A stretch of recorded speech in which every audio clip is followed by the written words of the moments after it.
Welcome to the Clear Impact Podcast, brought to you by MITER Brands University. Thanks for joining us today. My name is Sherry Connor, and I am your host.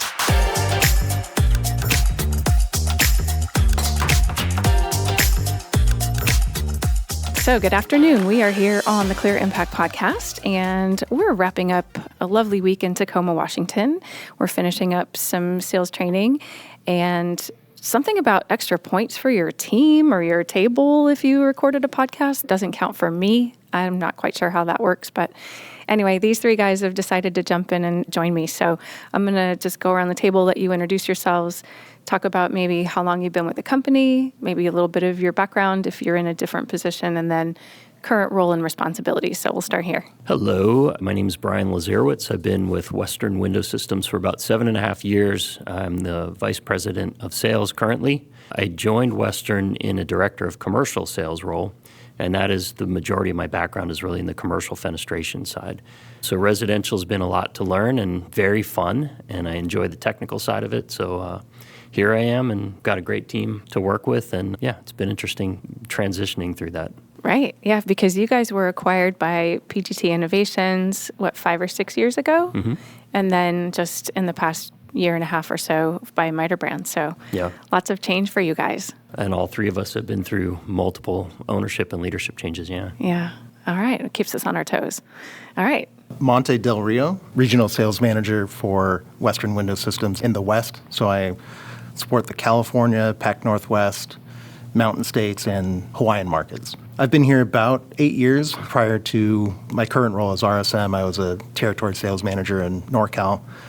Prior to that, I was at Milgard for about 13 years in a couple different roles there. Okay, so you were at Milgard, and then you went to Western, and now you're all on the same team again. Yep. Oh, that's fun. Yeah, a lot of familiar faces. Good. But are you only handling Western product, or are you also handling Milgard? Just Western. All right, that's fun. And Chris? I'm Chris Reid. I am the Regional Sales Manager for Western Window Systems. I've been with Western Window Systems 8 years, and I'm based out of Texas, but I cover everything from Arizona east. Okay, so Galveston, Houston, San Antonio, all those fun places? All the fun places. Nice. Yeah, you guys get your share of hurricanes down there too. Mm-hmm. Yeah. And just specifically Western? Specifically Western. I am interacting with the MITER sales team on the East Coast. They're helping us to cover the Western product on the East. And I'm sure at some point maybe you'll have some PGT in your space. Who knows? Yeah, we have some of it, but typically it's the MITER sales folk that are managing that. All right. So a lot of territory covered here. So when you think about the MITER acronym, which letter most resonates with your role, do you think? I'll take probably the most obvious one for the sales folks is the relationships. It's so critical that, the customers trust us. They want to come back. As one of our operations leaders says, it's our role to separate them from their money. And it's important that we've got good relationship and that we can support that and make that customer feel very comfortable coming back. And we're their advisor, we're their friend in a lot of cases. That's so critical to the whole process for us. Right. Because it's not just a one-time transaction, right? You're a repeated business, right? You want them to continue ordering and continue buying so that we can continue building and supplying.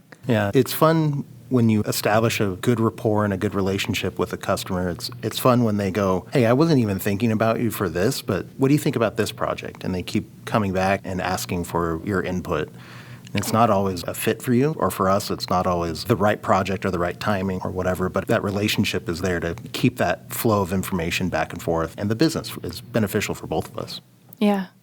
Anything you guys want to add to that? Well said. I agree. I mean, relationships would have been my first choice in what I find the most important in our role. It's funny how much gossip happens in the window world, and if you're really close to those people, you get a lot of the information first by having those really tight relationships. Yeah, they tell you what's the buzz around. Yep. All right. And so for the fun question, and you guys have had all of 4 minutes to think about this answer. So if you don't have anything, that's fine. But obviously we've been in a sales training the last 2 days.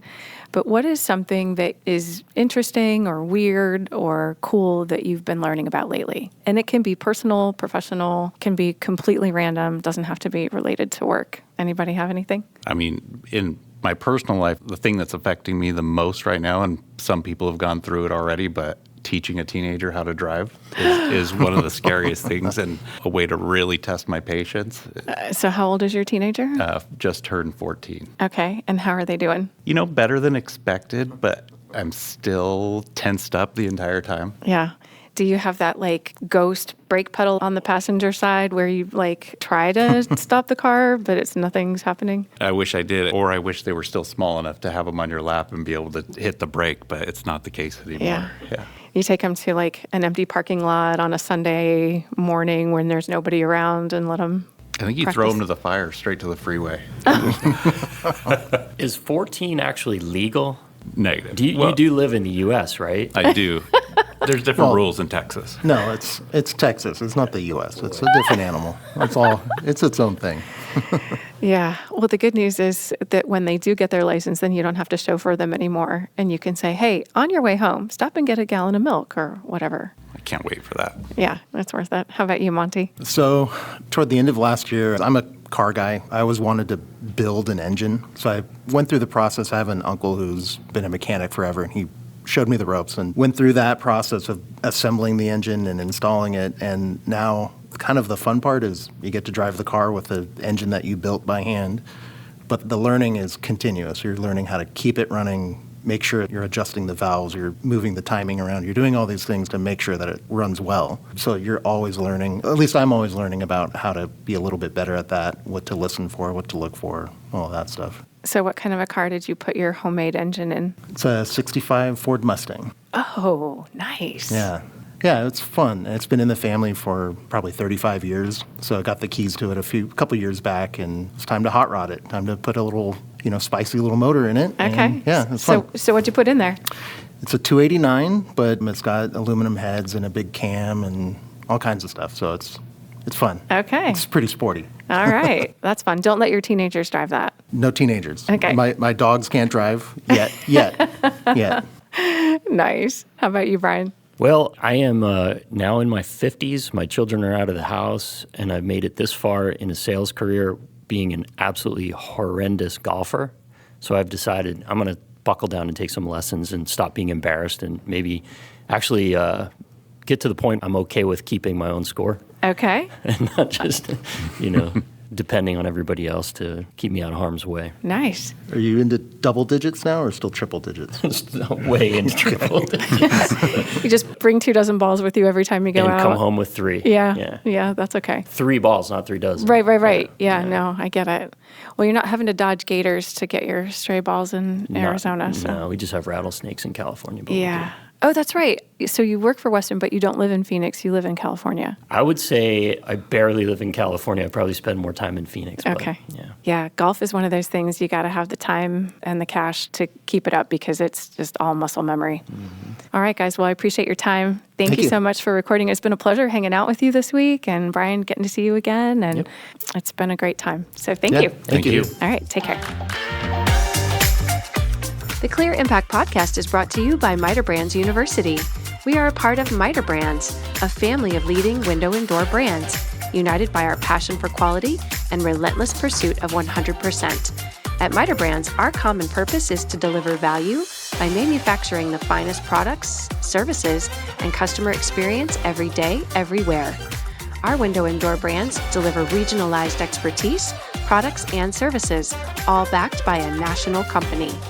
MITER Brands University is here to educate you, our listener, so that you can be a more informed consumer of window and door products.